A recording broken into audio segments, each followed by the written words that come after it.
আওয়ামী লীগ ফিরবে এতে কারো কোনো সন্দেহ থাকার কথা না। আর 24-এ যারা দেশে ত্যাগ করেছে তারা প্রকৃত আওয়ামী লীগ না। শেখ হাসিনাও তো দেশ ত্যাগ করছে। দেশের খেটে শেখ হাসিনাও কিন্তু প্রকৃত আওয়ামী লীগ না।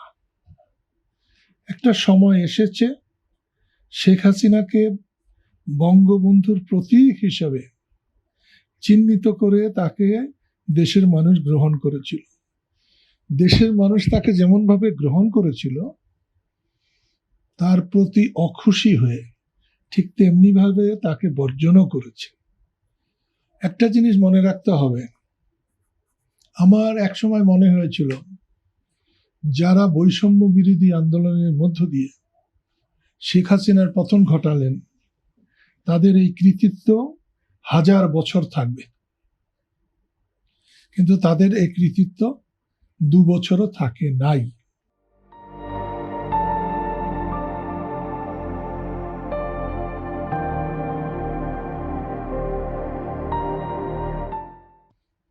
শেখ হাসিনাকে অপছন্দ করা মানুষের সংখ্যা একটা পর্যায়ে এমন হয়েছিল যে মুক্তিযুদ্ধের সময় যেমন স্বাধীনতার জন্য দেশের মানুষ ঐক্যবদ্ধ হয়েছিল, ঠিক তেমনি শেখ হাসিনাকে চাই না এ চিন্তাতে, এ আগ্রহে দেশের মানুষ প্রায় ওরকমই একত্র হয়েছিল।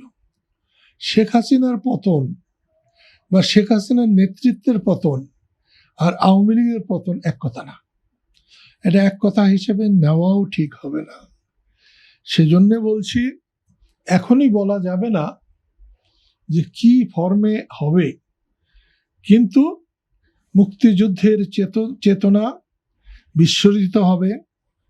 মুক্তিযুদ্ধ তার যে পতাকা জয়ী হবেই, এবং পৃথিবীতে নানা জায়গায় এরকম ঘটনা ঘটে এবং ঘটেছে। ইন্দোনেশিয়াতে ঘটেছে, সুকারুরা স্বাধীন করেছিলেন, সুহার্তো পরে চালিয়েছেন। শুধুমাত্র কিউবা এখন পর্যন্ত আমেরিকার নানান ষড়যন্ত্রে এখন পর্যন্ত পতন হয় নাই।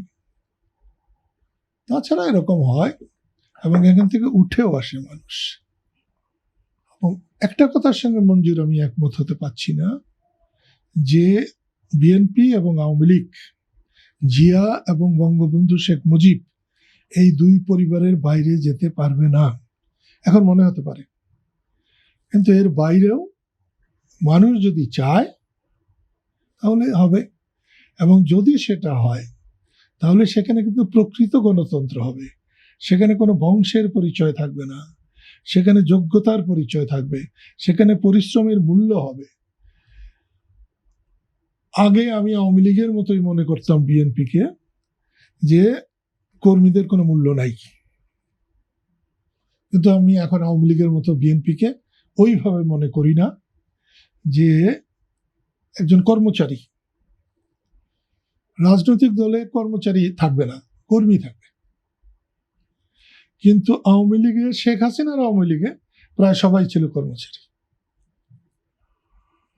বিএনপিতেও তার অনেক প্রভাব আছে, কিন্তু একটা কথা অবশ্যই বলবো, মঞ্জুর বলেছে যে আওয়ামী লীগ মনে করেছে তারেক রহমান কখনো বাংলাদেশে আসতে পারবে না, বাংলাদেশের শাসন ক্ষমতায় আসতে পারবে না।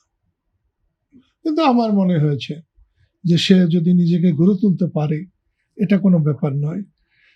তারেকের চেয়ে অনেক অসুবিধায় পড়া মানুষও অনেক দেশের শাসন ক্ষমতায় এসেছে।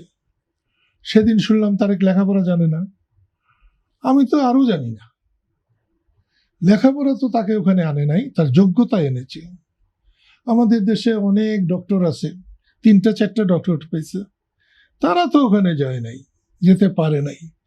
তাই রাজনীতিও একটা লেখাপড়া, এবং সেটা পরিপূর্ণভাবেই তারেক রহমান এখন অব্দি যতটা দেখছি তিনি করতে পেরেছেন।